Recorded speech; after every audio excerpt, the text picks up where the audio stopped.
Great. Yeah, I'm ready. Let's do it. Okay, so I want to welcome everybody to this month's MESA's Company Combos. We're super excited to have all of you guys here joining us.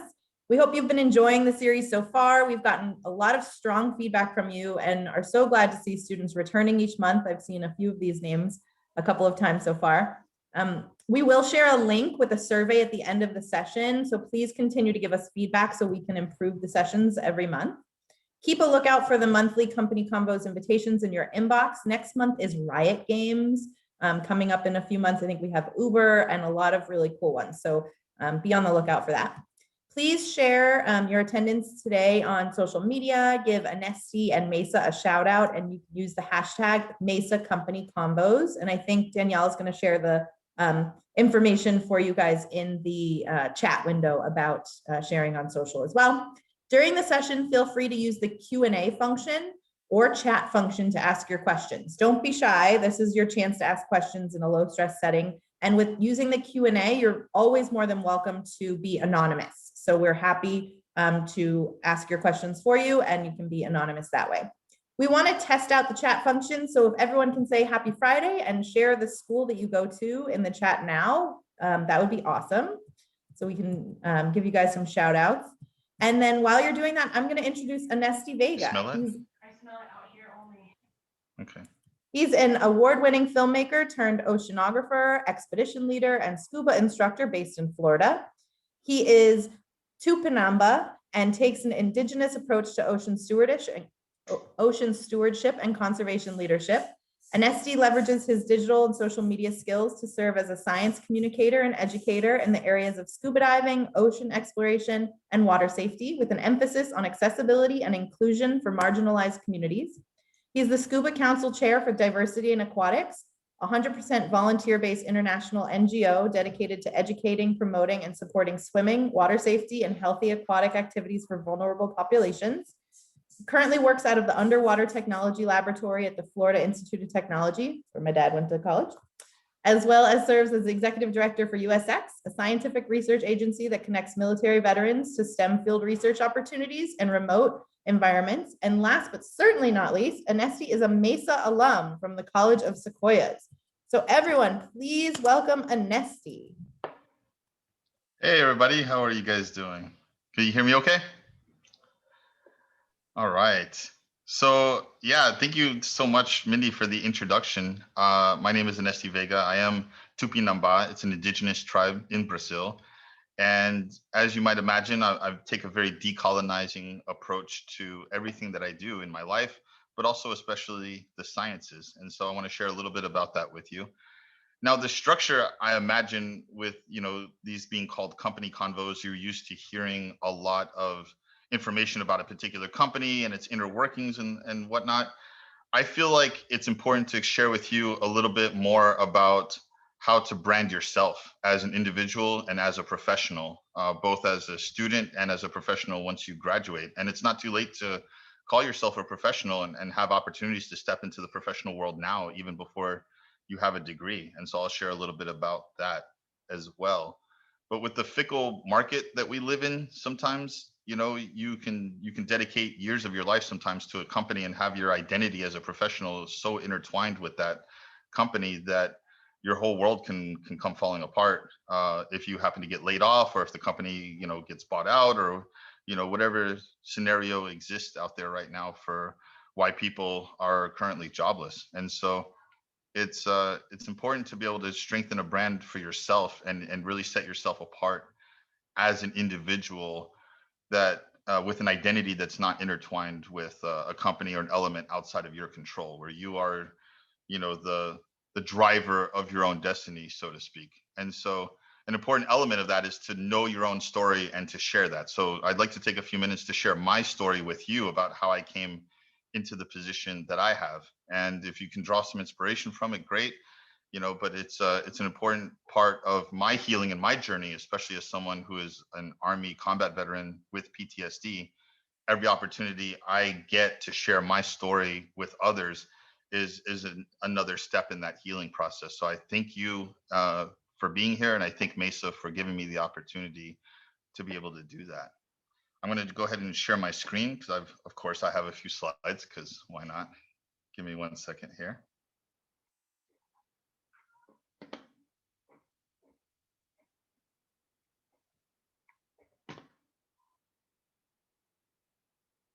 All right.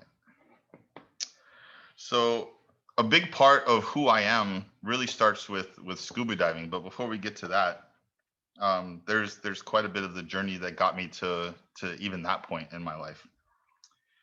Here's a little bit about me. There's my contact information. You're more than welcome to reach out to me, email me anytime. In fact, during this talk, it's very casual. You know, I've got some slides and it might seem a bit formal, but if you have any questions at all, feel free to just unmute and ask me. I don't mind, I wouldn't even call it an interruption, because it's a conversation. But again, like Mindy said, if you want to use the anonymous function, you can use that as well. If you don't feel comfortable, perfectly fine. And Mindy can feed me those questions, and I have no problem answering questions as we go along. This is a conversation.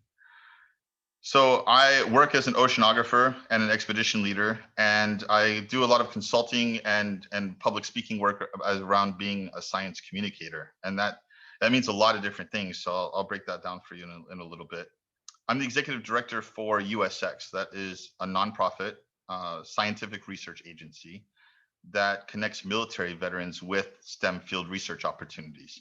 So as an organization, we partner with principal investigators of laboratories at academic institutions, universities, and other research agencies that need data in very remote and austere environments, like the thick kelp bed forests of Big Sur or the Juneau ice fields of Alaska. And they may not have the physical or survival skills to be able to go out there and collect that data. So some of it is theoretical, maybe from satellites or other remote sensing. And if they happen to need really hands-on data, what we do is recruit military veterans who have survival skills in those remote environments with a lot of experience to be able to come in and be trained in citizen science of sorts, in the scientific protocols specific to that particular mission. And we gather them up, ensure that they have all the equipment and supplies and logistics they need, and then we host an expedition where they go out and collect that data. And sometimes it takes a day or two, sometimes it takes a week or longer. And our teams of veterans have contributed to posters and articles that have been published on that data that's been collected. So we've had a pretty significant measurable impact in the environmental sciences, everything from coral reef bleaching to the depletion of kelp forests along the California coastline to the snowpack water equivalent and cryosphere data of the Juneau ice fields as it relates to climate change. So we have our hand in a number of different fields of environmental science, all through utilizing citizen science and helping veterans reconnect with their sense of purpose after military service. So it's really about supporting the veterans and the PTSD and rates of suicide that happen in that marginalized community, with helping them connect with opportunities to further STEM field research. So we serve at that intersection. It's not all I do though, and as you can imagine, with the pandemic, we're pretty much at a standstill right now with things going on. As a scuba diver, I have 10 years in the field of scuba diving that transitioned from just recreational scuba diving into citizen science and scientific diving, partnering with nonprofit organizations, then getting into more legitimate scientific diving and expedition leadership.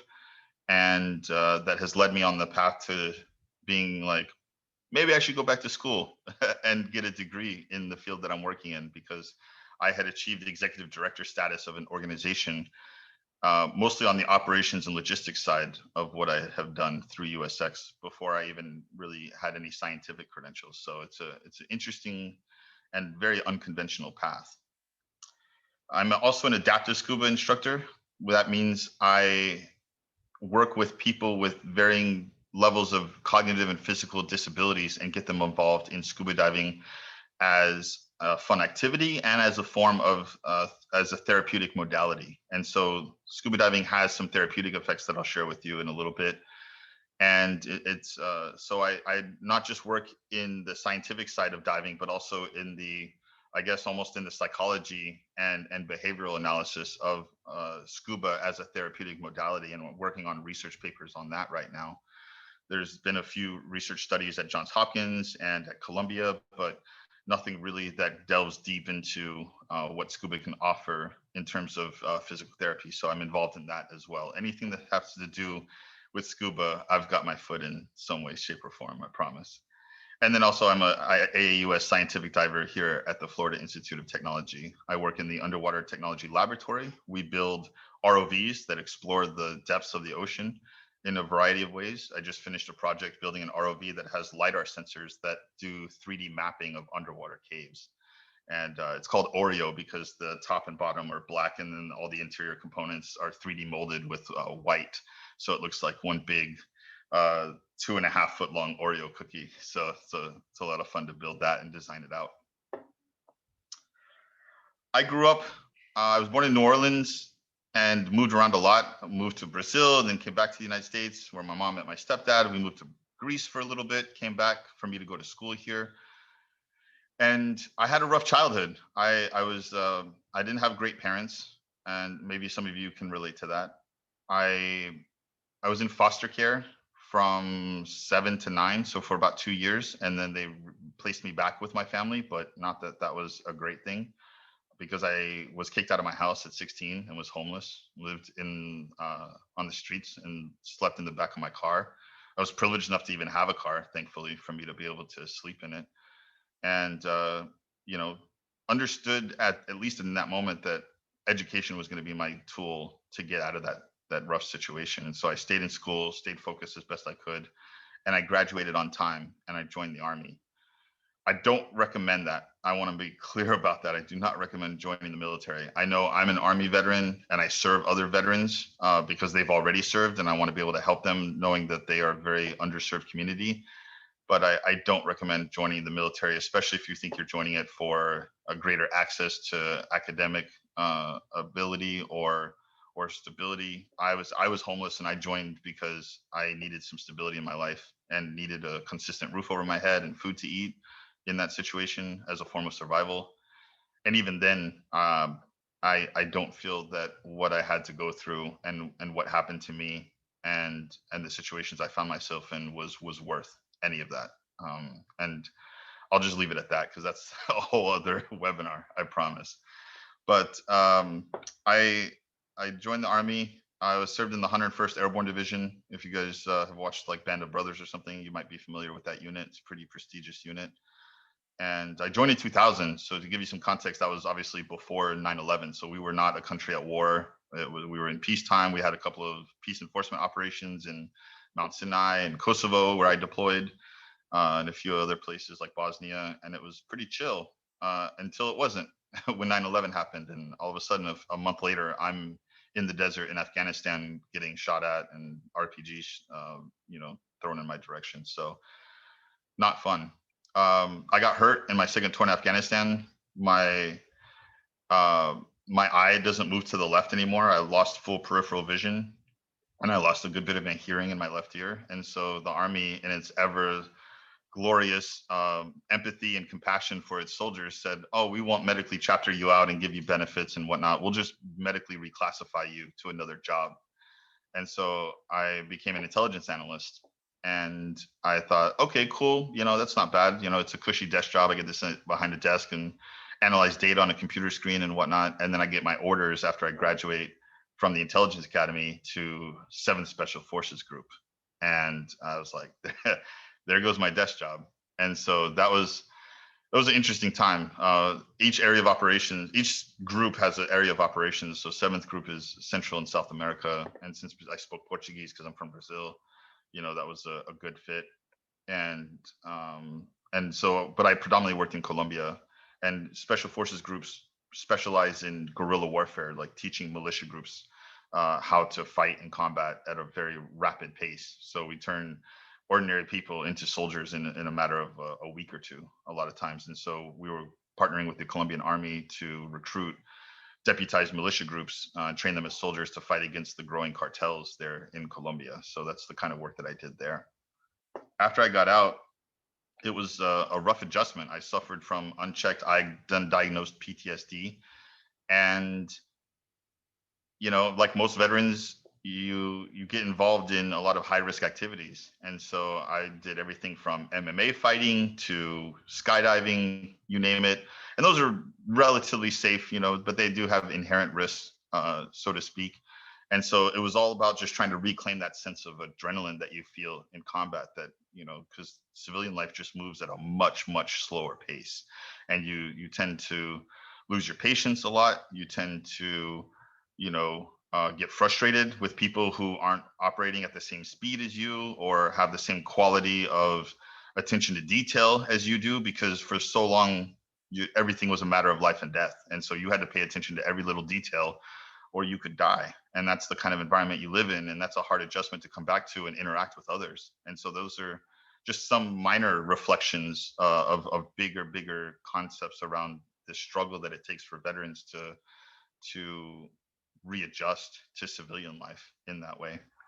And I thought my next big adventure was going to be into filmmaking. And I used some of my martial arts skills to choreograph fight scenes and do some cool stuff. And, some people ask me like, oh, have I seen anything that you might have done? And my answer is, God, I hope not, because they were terrible movies. I promise you, they were like, if they're the movies that if you scroll down too far into the obscure section of the action genre in Netflix, you might find a couple that I was part of. But they starred like retired MMA fighters and washed up pro wrestlers, with really bad acting and even worse fight choreography skills. So nothing much that I'm proud of. But I did shoot a couple of my own projects that went on to film festivals on a much smaller scale than anything on Netflix.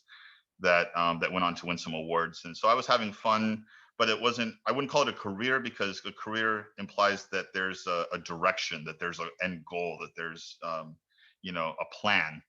And there was not. I was just flying by the seat of my pants in life.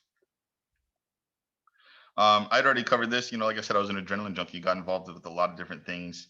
And I thought my next big adventure in that adrenaline rush was going to be diving with sharks. So I walked into a scuba shop and I was like, I want to get scuba certified and go dive. I didn't even say certified. I didn't even know that it was a certification process. I was like, I want to be a scuba diver and go dive with sharks. And they're like, all right, cool. Here's how much it costs. And I was like, cool. I'll be back in 3 months when I get my tax return, because that is a crazy price tag on that.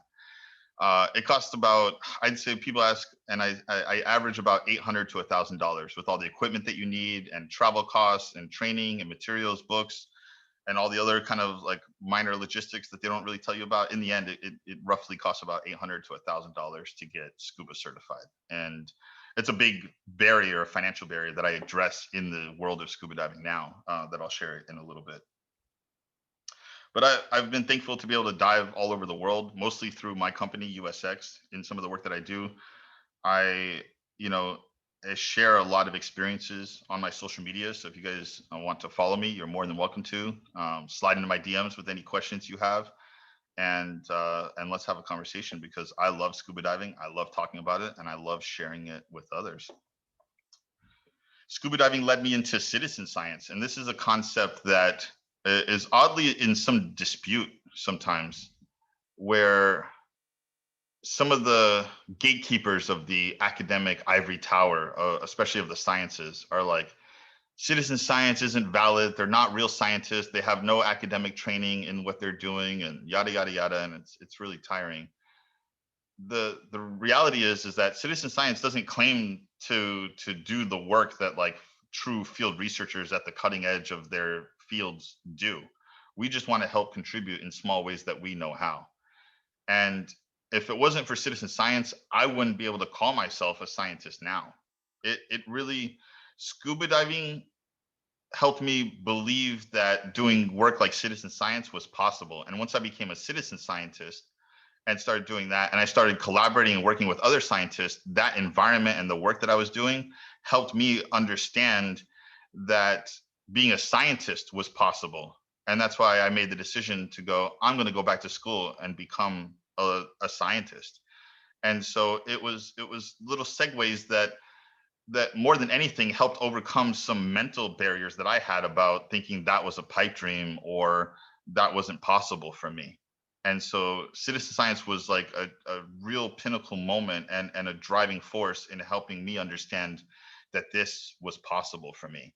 And citizen science isn't unique to scuba diving or the ocean sciences. There's a lot of other environmental fields like ecology. Bird watchers go out and do bird ID that contribute to this international database that helps track like migration patterns of different species of birds. So there's a lot of work that can be done around citizen science. So I'm not too familiar with what that looks like for every particular field, but I haven't come across a field so far that I've dabbled in at least or collaborated with that didn't have like a citizen science component to it that helps drive, if nothing else, data collection around things. Because whatever few scientists we have, they can't be everywhere all the time.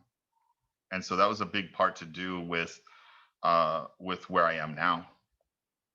And then from there, I became involved in teaching scuba. I found myself where, as an instructor, I could create firsthand accessibility to scuba diving and be able to teach classes. As you can see here, these are just random pictures of different classes that I've had over the years. And you see there's some decent amount of diversity racially and gender-wise. And what you don't see is that there's some diversity amongst cognitive and physical abilities. Some of these people are amputees. There's at least one person here that is on the spectrum of autism. And there's quite a few people who are military veterans and have PTSD, similar to myself and my story. And so these are a wide range of people that I've been able to help improve their quality of life in some way through scuba diving, or at least be able to, give them the opportunity like I have had through my years to say, this is what's possible if this is what you want to do. And so opening up accessibility to youth and to people of color and to women and to people with disabilities has been a really amazing and rewarding experience that I continue to do. No matter how much scientific work I do, I'm always going to center myself as a scuba instructor, because that's really where I get the most reward out of life professionally, besides my family. I talked to you a little bit about USX already. It's about connecting veterans with STEM field research. As you can see here, we partnered with the University of Miami. That was our most recent expedition. That was in October of 2019. We had some other expeditions lined up for the beginning of 2020, but we all know how that turned out. And so we've been on hiatus ever since. But this is a group of us. All the people on the left there are veterans, and then all to the right are graduate or PhD level students in the shark tagging program at the University of Miami. So we went out and got to help assist them with pulling up sharks and collecting data, doing measurements, doing biopsies and pulling blood samples and geotagging them to be able to help track their migration. So it was a lot of fun.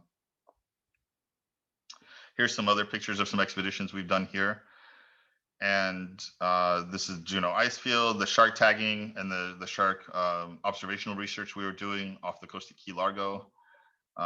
People are like, you go diving with shark infested waters? And I'm like, that's an interesting take on shark infested waters, because that's like saying like, oh, are you really going to go out into the suburbs there, into that human infested area? It's like, that's where people live, and so waters are where sharks live, and to say it's shark infested is a misnomer. But forgive me, I do a lot of shark education with youth, so it's one of those issues I address on a regular basis. And I also work in diversity in aquatics. Don't mind the thumbnail there. YouTube just pulls those automatically, and that was not the most flattering. But I got connected with diversity in aquatics about a year ago. And it's an all volunteer organization. It's not paid. I don't get paid to do this work, but I'm driven by passion to be able to help create more accessibility. And it has led to some amazing opportunities, one of which was just last week, where I got to do a talk with Dr. Sylvia Earle, who is a living legend in our field of ocean sciences and oceanography. She was the very first female scientist, chief scientist of NOAA, the National Oceanic and Atmospheric Administration, and was Time Magazine's hero for the Earth in 1998, like the very first time they've issued that award. She was the inaugural recipient of it, and so and has won every other award under the sun. She's done BBC and National Geographic documentaries with like Barack Obama. She's just an amazing individual. And I had the pleasure and honor of speaking with her about diversity in scuba diving and ocean exploration and what we can all do to help make these environments a more equitable place for all people. And so I have a little video here that kind of introduces you to some of the work that I do at DIA. Bom dia, galera. My name is Anesti Vega, and I am your SCUBA Council Chair for Diversity in Aquatics. I'm an oceanographer, scuba instructor, and explorer based in Palm Bay, Florida. I'm also the Executive Director of USX, a nonprofit scientific research agency dedicated to connecting military veterans with STEM field research through expeditions in remote and austere environments. As your SCUBA Council Chair, my primary focus is on providing knowledge and resources on everything from entry points in getting involved in scuba, all the way to news and updates on safety and advanced training for those already certified. The scuba world needs better representation and leadership, and members of Diversity in Aquatics, yes, you, are the best people to do that. So come join me if you're interested. And if you're not already a member of DIA, you should be. Ciao. So that gives you a little introduction to diversity in aquatics. It's been an amazing ride so far. Bom dia, galera. I have no idea why that's starting again.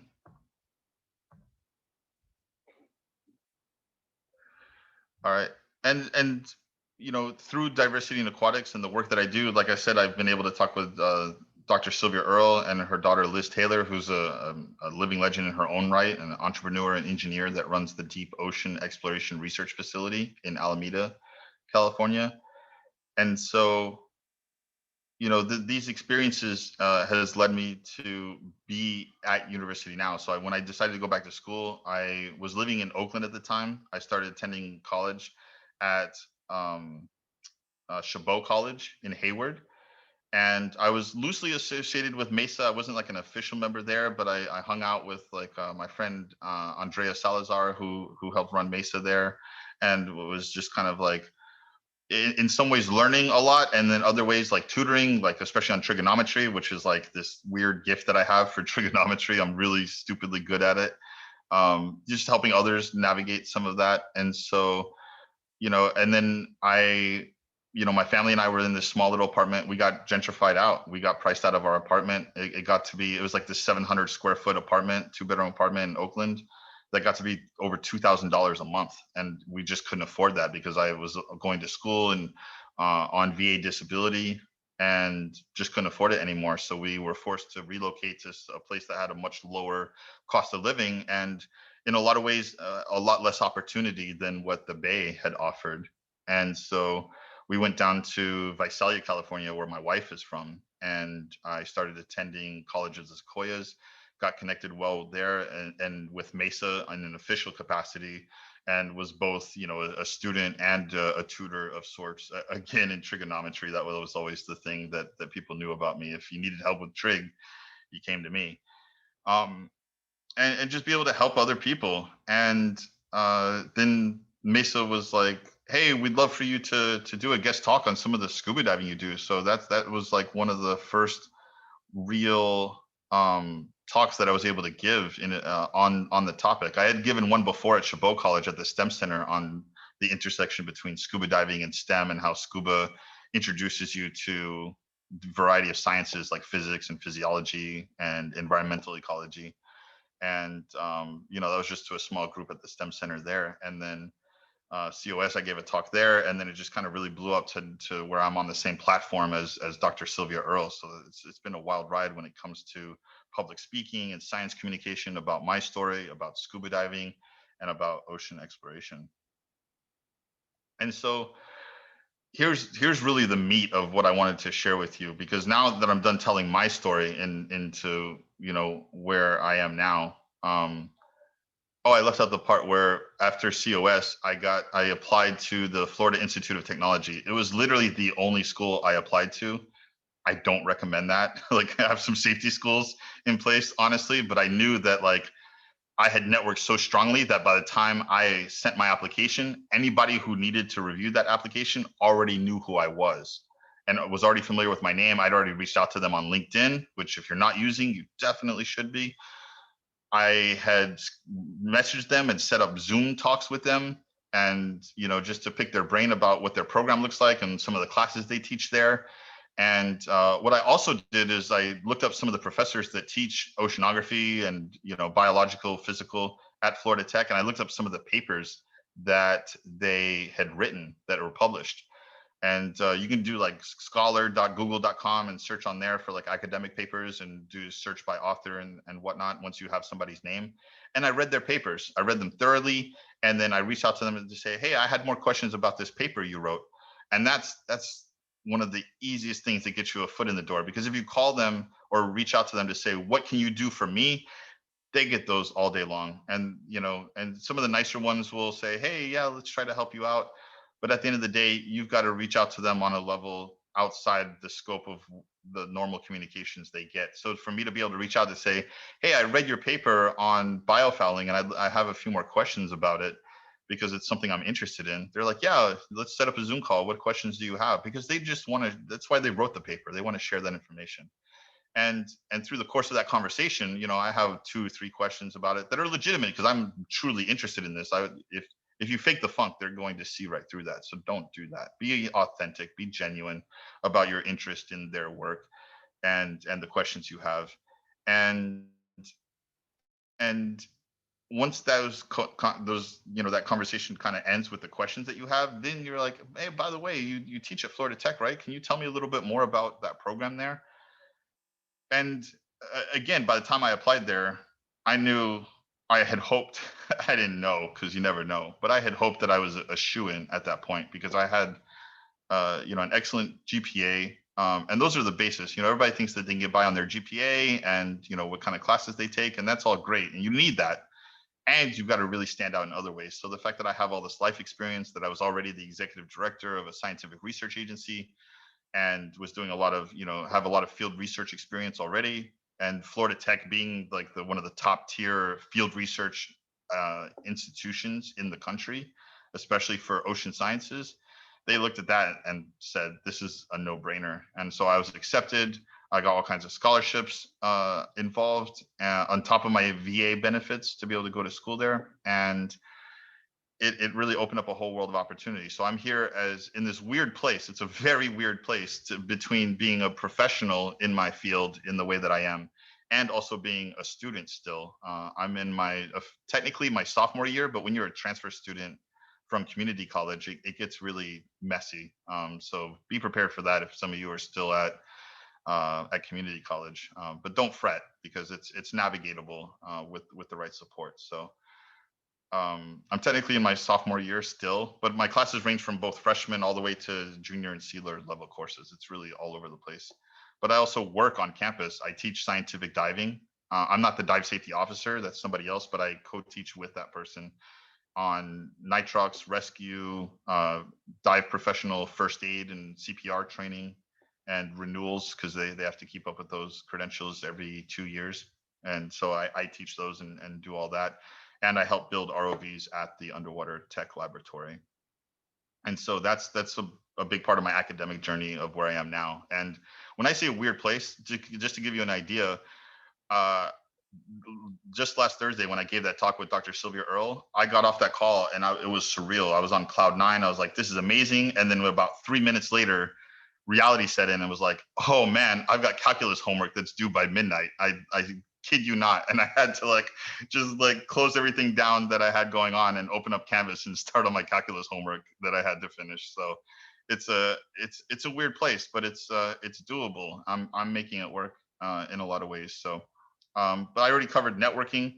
As you could tell, know your story and know how to tell it. Just like I shared my story with you, so many of you have so many unique experiences, whether it's being undocumented or coming from poverty, or even if you come from a place of privilege, life is hard, and so you've got to be able to know and remind yourself of the hardships you've had to be able to get to where you are now. And as rough as things can get in college, and university, or trying to transfer to university, you know, it's important to remind yourself where you came from, and to take a minute to just step back and look at the big picture and remind yourself, like, I've come a long way, and I should be proud of myself.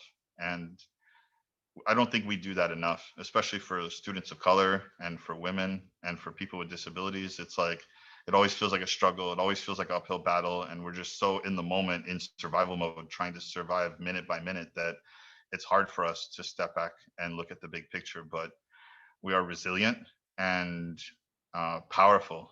And, you know, when we do take that minute to step back and look at the big picture, we can remember where we came from, and really, like, empower ourselves to keep pushing forward and to say, I got this, because you do. With that said, it's important to really take the time to stand out and set yourself apart.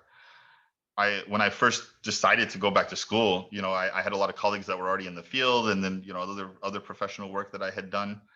And people were like, so you want to be a marine biologist? And I'm like, it's not a marine biologist, it's oceanographer, but sure, yeah. That's what I'm doing. And they're like, oh, my neighbor's kid, they paid $80,000 for him to go to school to do that, and so he has this degree, and now he just works at Starbucks as a barista, and he doesn't do anything with it. And I'm like, I'm not trying to pass judgment on that guy, but that's not me. For sure. I don't know how you get a whole degree and work at Starbucks, and that happens to some people, but more often than not, like, you know, I felt bad for those kind of people. But now that I'm at university, I see who those people will end up being. Honestly, I look around at my classmates, and I'm like, yep, you're going to go to Starbucks after you graduate and not go anywhere, because you are not taking any bit of this seriously. And they're just there to check boxes, honestly. And then you probably look around you now and see some of those people. The fact that you're here in this talk, and this is not like required by a teacher or anything like that, the fact that you're here listening to me and listening to my story and this advice, I can already tell that you are driven and want to do more than just roll off the assembly line with a degree, with a piece of paper that says, I took these classes and that's it. You want to be able to have a resume that, you know, says, I learned from this person, and I took this person on as a mentor, and I attended this workshop, and I went and did this training, you know, at Moss Landing or Bodega Bay Marine Laboratory. And this is, you know, this is the kind of credentials that I got outside of what was required for this degree. Here's some of the field research experience that I have. Here's some of the papers that I helped author that have been published. Here's some of the educational videos that I put out there for public education around some of the topics that I'm now an expert in. Those things help paint a picture that you are a driven individual, and they're going to help set you apart by all means. And so in the positions that I've held over the years where I've had to hire people, those are the things that I look for. I've hired people that don't have a degree. I've hired people who have 15, 20 years experience in leading citizen science groups that know the ecology of these environments like the back of their hand, because of experience and drive and passion. And those are the things that I look for, because you can't teach those things. So if there's some academic gaps in what they know, those can be taught all day long. But if I have somebody who's smart but unmotivated, that's a personality issue, and I'd rather not have them on my team ever. And so they get fired real quick if that happens. And so I'd rather have a team of passionate people, and I can teach them what they need to know all day long.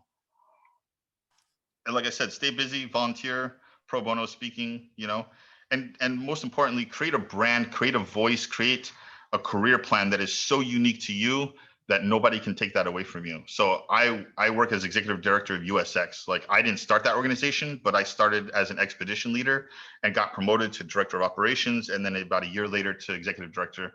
Nobody can really take that away from me. It's my organization, and I can do with it whatever I want. And, you know, even if, you know, I work for another company, you know, later on, and they say, all right, we no longer need your services, Anesti, thank you very much. Cool, that's fine. I'm still an industry professional and a leader in my field, and I've created a brand for myself as an individual, and it took a lot of work to do that and get there, and I don't even have a bachelor's degree yet.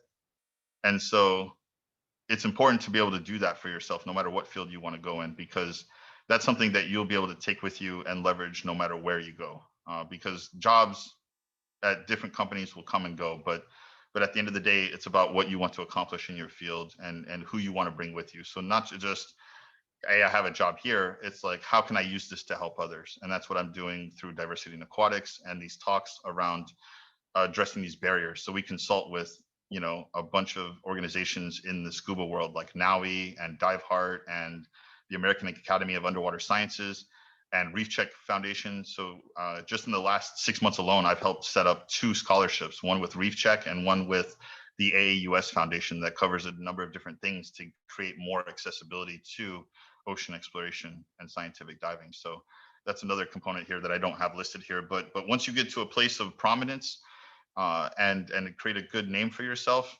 learn how to pay it forward, because I promise wherever you got to, you didn't get there by yourself. And so it's important to pay it forward and help open up doors for others, just the way that people have done for you. So those are my career advice. And I wanted to kind of get through that because I know we're starting to run a little time, but I wanted to make sure we had time for questions. So yeah, Anesti, a few questions have come in, if you don't mind tackling absolutely. some. Yeah.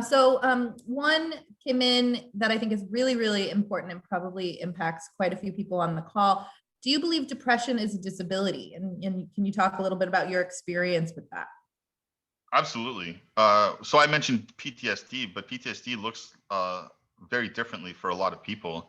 And for me, it came in the form of depression, and depression can be very debilitating. And absolutely, there is clinical depression. There is a diagnosis. And even if there wasn't, in my eyes, if you're asking me, my opinion, which you are, I think it is. And it's something that the world we live in, at least here in America, doesn't really account for. It's something that we're told to tuck in and sweep under the rug and just power through, and you'll be fine, and just, you need to get outside, you'll be all right, and all this other stupid advice that if you have depression, I'm sure you've heard, just like I have. And so that's an important thing to address. And so there's a lot of that's what was interesting about scuba diving for me, is that it really changed my life. And when I became neutrally buoyant in the water, PTSD for me sounds like white noise in my head, and I'm constantly in a state of what I call functional depression, because I'm worried about this and I'm worried about that, and I'm a perfectionist, which does not help anything, trust me. And so I'm running around with 20 different tasks going on at any given time, and my wife is constantly being like, "Hey, I think you're biting off more than you can chew." Like, no, I'll be all right. And even when that gets to be so overwhelming that all of a sudden I shut down and I just become non-functional at a certain point, when it becomes so overwhelming, scuba diving is my go-to, because I have that hyposensitive, approach to being submerged in water and and whatnot. So I would suggest, maybe try scuba diving, but that doesn't work for everybody either. Just like meditation for a number of years didn't work for me either. I couldn't clear my head for the life of me. And then when I became neutrally buoyant in the water, it was that aha moment that said, this is what all my friends have been feeling all these years in these meditative sessions, that I've been lying to them saying I feel it, and when I wasn't feeling anything. And so, yeah, depression is a serious thing. So if that's what you're going through, it's important to get to know yourself and how it affects you, and what a good healthy outlet can be for that for you. Great, thank you so much, Anesti. Another question that came in that I think is really important is, you talked a lot about your story and branding yourself. Where do you keep that? Like, do you write it down somewhere? Where do you track your story so that you can refer back to it or make changes to it? That's a great question. It's I have a pretty good memory, so I'm the person who I keep things in my head. I don't write things down. I probably should, because I'm getting older and some things are slipping through the cracks a little bit. But I generally have a pretty good memory, so it's my story and I lived it. And so it has less to do with remembering what your story is, because it's your story, you lived through it, and it's more about how you can tell it in a way that makes sense to your audience, and to decide what to include and what not to include. And that takes practice and it takes experience. And so the more you share your story, the more you can start to get into the habit of oh, I lost people's interest there when I started talking about those details, so I can leave that out if this is the audience that I'm talking to, because even if you're sharing your story, it kind of sounds conceited and it's like, oh, it's all about you. But at the same time, I only share my story, not only because it's healing for me, but because hopefully it can serve a purpose for you and inspire you in some way, knowing the kind of hardships that I have gone through to be where I'm at now. So it's just one of those things where, it might be worth like keeping a journal. It might be worth like starting a blog or a vlog on YouTube, which I intend on doing soon, whenever I have some time. That's always the struggle. But it's almost like a personal resume. Like you just, keep Yeah. track of certain things that really impact you. Yeah, I had a career page on my website for the longest time it was like a true comprehensive CV of like every speaking engagement I have done to every paper that I've worked on and everything. And then it got to be too much where I'm like, I know people aren't reading this whole thing. So I broke it up with just the highlights and made it more of like just a highlighted resume versus a CV. And if you don't know the difference between a resume and a CV, I definitely recommend looking that up because that's important to know. But yeah, it's about just knowing your audience and knowing what part of your story to tell. Great. You obviously are very busy. You have a lot of commitments. So how do you manage your time when you have commitments with both school and work and volunteer and everything else that you do? I live and die by my calendar. I keep a Google Calendar and I put everything in there. All my classes are in there. I mark when assignments are due. I mark internal due dates. So like there's the due date where I have to turn it into the professor. And then I'm like, all right, if it's due Thursday at midnight, I want it done by Wednesday at midnight. And if something really bad comes up, then I have at least a 24, maybe a 48-hour cushion to do that. So even those internal deadlines that I have for myself for those assignments and projects go on that calendar as well. And then most importantly, I schedule me time on the calendar. Like I'm not just like, oh, I'll just get around to scuba diving, recreationally without being in a teaching or scientific capacity, whenever. I'm like, all right, this month I'm going to do at least one trip where I'm just diving for fun without any skills or tasks attached to it. And I put that on the calendar. So those are just as important as all these other tasks that I have going on. And so that's a big part of how I stay organized and stay sane, is by prioritizing me time on there just as much as all my other priorities. Great. Another couple questions that came in were about mentorship. So can you talk about your experience on finding a mentor, your relationship with them and maximizing that relationship? It's about constant communication, and if nothing else, just checking in with them on a regular basis. I've had a few people over the years that have reached out to me, be like, hey, I'd love for you to be my mentor. And I'm like, all right, cool. Let's have like a standing call, just maybe once a month to start out. And they're like, all right, cool. And then I'll send them a calendar invite because, again, I live and die by my calendar. And, they'll accept it. And then some of them flake out on me. And, I used to take it personal, like, oh, what's this guy's problem, or, whatever. And now I'm just like, all right, well, they didn't see, the value in it, and it's okay. And then I've had mentors that have done that, where I reach out to them and like, hey, I'd love to just check in with you and just see what you have going on, share with you what I have going on, and see how we can help each other. So it's having those conversations that really help mold what that mentorship will look like. And it's just about reaching out. I've had no problem just slipping into people's DMs on Instagram to be like, hey, I think what you have going on is really cool, and I'd love to just be your friend and talk with you more. I just did that the other day with an oceanographer. She's a PhD student at the University of Cape Town in South Africa. And she runs this nonprofit there called Ocean Women, where she's getting women, and specifically Black Indigenous women of South Africa, involved in ocean sciences. And I was like, man, I love your mission. I love what you have going on, and I want to learn more about it. So we scheduled a Google Meet call, and we talked for about an hour. I told her a little bit about what I have going on. She shared her story with me, and now we're connected. And something might happen with it, something might not. But it's important to network like that around people who you see as someone who has similar goals and interests. And so don't be afraid to reach out to people. If they say no, then they're probably kind of a dick, and you don't need to be your mentor anyway. If they say yes, and absolutely, if they're enthusiastic about it, like, yeah, this is amazing, thank you, I'd love to be able to help you, like, that's the kind of people you want to look for. So it's not just about asking them and they say yes. Like, look for the kind of like energy they put into it, because that's going to be an important factor in how much they actually help you and open up doors. Great points there. You spoke a little bit about networking. So we've had some folks talk about, the difficulties they've had networking during the pandemic, and everything's virtual. And can you talk a little bit about that, as well as, we do have some folks, some students that are a bit shy and have never networked before. This is probably their first time even hearing a speaker. So it's really important to get some tips on how to network and how should they start networking, if you can talk a little bit about that. Yeah, so networking during the pandemic has been interesting, to say the least, much like every other aspect of our life. It's really game changing in a lot of ways. And theoretically, you think networking is awesome now more than ever. It's the silver lining to the pandemic, because everybody's getting used to doing more networking, with Zoom being a thing now. I'm not trying to be a hipster about it, but I've been using Zoom since like 2016 with some of the international work that I've been doing. So it's been around for some time, and it's a new thing for some people, and that's okay too.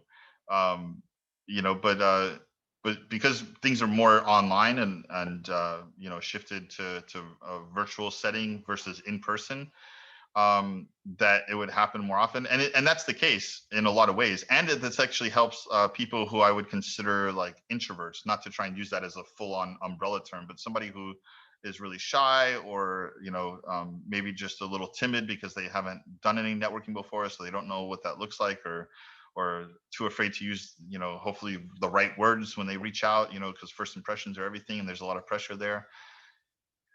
Being able to do it online and having a precedent set of doing it online has helped a lot of people in those kinds of timid or shy situations feel a little more comfortable reaching out, because there's more of a precedent set.